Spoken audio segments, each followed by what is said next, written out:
इतना स्मूथ, इतना फजी, इतना चॉकलेटी केक अगर हम घर में बग़ैर ओवन के बनाएं तो कैसा लगेगा। और वो भी बिल्कुल बेकरी स्टाइल में, जैसे किसी अच्छी बहुत बड़ी बेकरी से आप परचेज़ करके लाए हों। खुद भी खाएं, अपने बच्चों को भी खिलाएं, मेहमानों को इम्प्रेस करें। ये देखिए, मैंने जूम करके उसकी पिक्चर ली है ताकि आपको उसकी चॉकलेट का और इसके अंदर के टेक्सचर का अच्छे से आइडिया हो जाए और आप घर में इसको ईज़िली बना सकें। अस्सलाम वालेकुम जी, कैसे हैं आप लोग? उम्मीद है आप सब लोग ठीक ठाक होंगे, खैरियत से होंगे। तो जैसे कि वीडियो के स्टार्ट में आपको पता चल ही गया है कि हम विदाउट ओवन एक चॉकलेटी फजी केक बनाने लगे हैं। उसकी रेसिपी जो है मैं आपके साथ शेयर कर रही हूँ।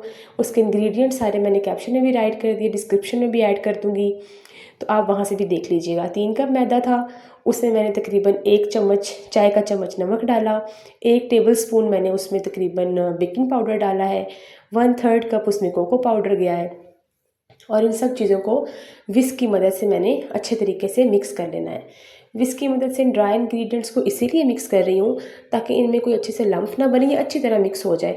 जब हम इसके अंदर इसको लिक्विड डालेंगे तो ये ना बिल्कुल अच्छा स्मूथ सा बैटर बन जाएगा। अगर हम इसको ऐसे ही मिक्स नहीं करेंगे तो ये एक लम्फी सा वो बन जाएगा और बिल्कुल अच्छा टेक्स्चर नहीं आएगा। तो अच्छी तरीके से मिक्स हिलाएं ताकि इसका जो कोको पाउडर है और हमने जो इसके अंदर दूसरे ड्राई इंग्रेडिएंट्स डाले हैं बिल्कुल यकजान हो जाए। जब हम इसको मिक्स कर लेंगे फिर हम आते हैं अपने लिक्विड वाले मिक्सचर की तरफ। तो उसको भी बनाने के लिए हमें जो चीज़ें चाहिए ना वो भी रूम टेम्परेचर की चीज़ें चाहिए। कोई चिल्ड या ठंडी चीज़ जो है ना आपने इसमें नहीं डालनी। बहुत ही अच्छा, बहुत ही कम टाइम में ये केक बन जाएगा और एक दफ़ा आपने बना लिया तो आपसे बार बार बनाने की फरमाइश ज़रूर आएगी। तो मुझे ज़रूर बताइएगा कमेंट्स में। अच्छा जी, अब हम आते हैं अपने मिक्सचर की तरफ। सबसे पहले हमने लेने हैं 2 अंडे। अंडे रूम टेम्परेचर पे होने चाहिए, फ्रिज वाले अंडे नहीं लेने आपने। 2 अंडे लेने के बाद इसके अंदर जो है ना मैंने डाला है तकरीबन 1/3 कप ऑयल जाएगा इसके अंदर। फिर मैं इसमें डालूँगी 1 कप ऑफ शुगर, बारीक पीसी हुई चीनी। मैंने कोई कास्टर शुगर, कोई डिब्बे वाली चीनी यूज़ नहीं की है। बारीक चीनी जो हमारे घर में होती है मैंने उसी को पीस लिया था मिक्सी में, वही हम इसके अंदर जो है ना ऐड करेंगे। उसके बाद मैंने इसके अंदर डालूँगी 1 कप बटर मिल्क। अब बटर मिल्क क्या होता है, 1 कप आपने लेना है नीम गर्म दूध का। उसके अंदर आपने डालने हैं 2 चम्मच सिरके। सिरके के तो वो दूध फट जाएगा, वो हम इसके अंदर ऐड करेंगे। उसको डालने का मकसद ये है कि जब हम इसका जो टेक्सचर है वो बहुत अच्छा आएगा, बहुत अच्छे से हमारा केक राइज़ हो जाएगा। और हमने अगर बेकिंग पाउडर की जो मिकदार है वो थोड़ी कम ज़्यादा हो भी जाए तो ये जो बटर मिल्क है ना ये उसको बहुत अच्छे से मैनेज कर लेगा और बहुत अच्छा टेक्सचर आएगा। अब ये जो मेरा ड्राई मिक्सचर था ना इसको मैंने 2 पार्ट्स में डिवाइड कर लिया था। पहले मैंने कहा लिक्विड डाल के देखूँगी, अगर ज़्यादा हो गया तो फिर मुझे बर्तन चेंज करना पड़ेगा। आप मेरे वाली गलती मत कीजिएगा, आप किसी खुले बर्तन में डाल के बनाइएगा ताकि जो है ना आपका मिक्सचर नीचे गिरने का ख़तरा ना हो।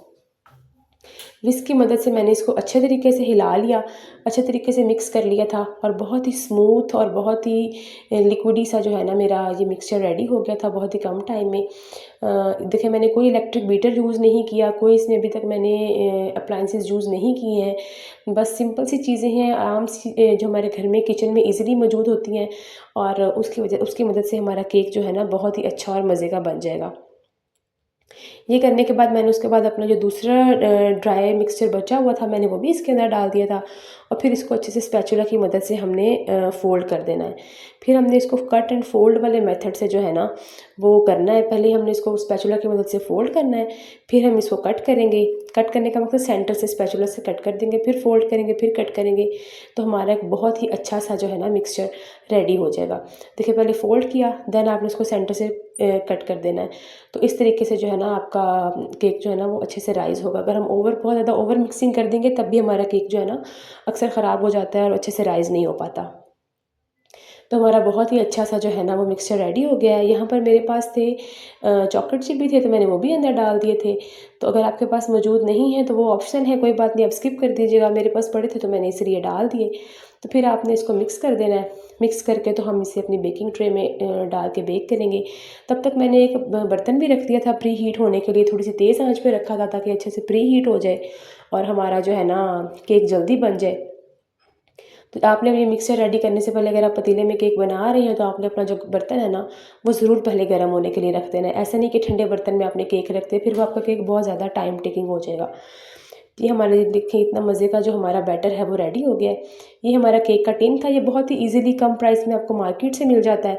और अगर ये ना अवेलेबल हो तो आप घर में कोई भी हमारे पास स्टेनलेस स्टील का या किसी भी किस्म का कोई बर्तन हो तो हम उसमें केक बेक कर सकते हैं। ये कोई इतना कंपल्सरी चीज़ नहीं है। तो खैर इसको मैंने ब्रश कर लिया था। अच्छे से आपने ऑयल लगाना है। ऑयल लगाने के बाद आपने इसमें बटर पेपर लगा देना है नीचे। मेरे पास बटर पेपर था तो मैंने इसको कट करके लगा दिया। अगर बटर पेपर मौजूद नहीं है तो आपने जब ऑयल लगाया है ना, उसके बाद आपने थोड़ा सा इसमें मैदा छिड़कना है। अच्छे तरीके से उसको चारों तरफ घुमाना है और जो एक्स्ट्रा मैदा हो उसको डस्ट कर देना है।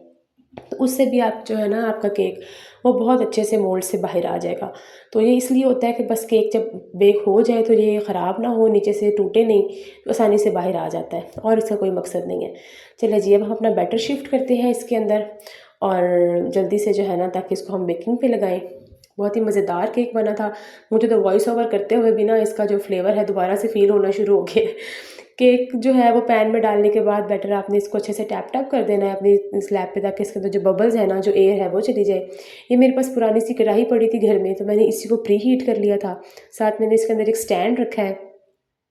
अगर आपके पास स्टैंड मौजूद है तो अच्छी बात है, नहीं है तो आप कोई भी पुराना एक कोई स्टील का बर्तन नीचे रख सकते हैं। स्टील की प्लेट आप ऊपर उल्टी करके वो रख सकते हैं। स्टील की प्याली को उल्टा करके वो उसके ऊपर ये बर्तन रख सकते हैं। किसी भी चीज़ पे आप उसको आराम से मैनेज कर सकते हैं। ऊपर से मैंने इसको कवर कर दिया था और थोड़ी सी पहले आंच तेज़ की थी, फिर हल्की कर दी थी। ये मेरे पास एक डार्क चॉकलेट कंपाउंड है, इसके मैंने पीसेस कर दिए थे।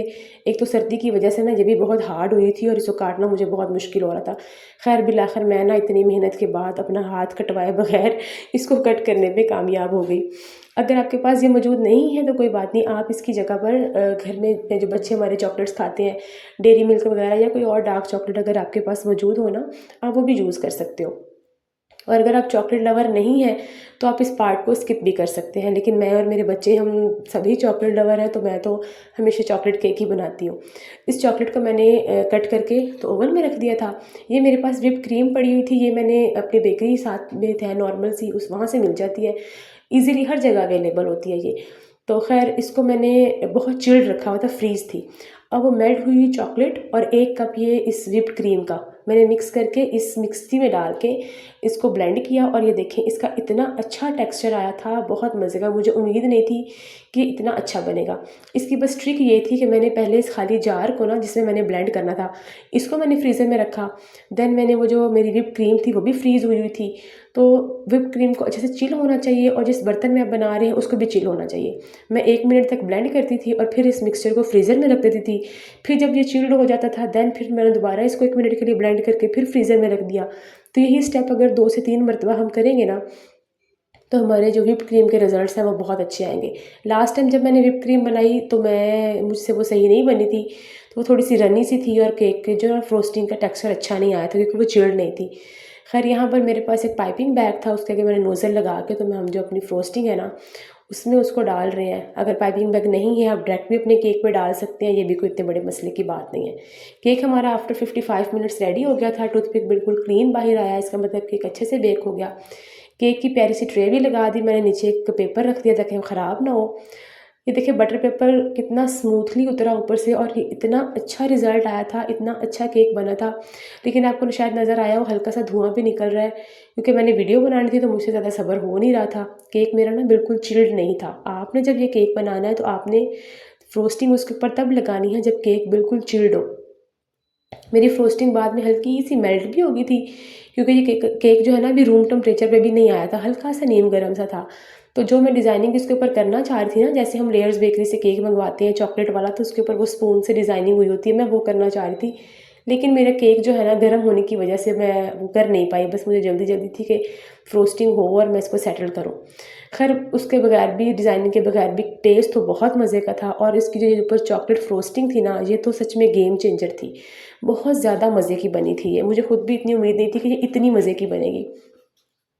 केक के ऊपर हम ये सारी फ्रोस्टिंग लगाने के बाद मैंने सिंपल जो है ना नाइफ़ की मदद से इसके ऊपर डिज़ाइनिंग कर ली थी। डिज़ाइनिंग नहीं, बस उसके ऊपर स्मूथ ही की थी मैंने और आपको शायद नज़र आ रहा होगा सेंटर में ही हल्का सा शाइनी सा, यहाँ से ना मेरी जो बटर क्रीम है वो थोड़ी सी मेल्ट होना स्टार्ट हो गई।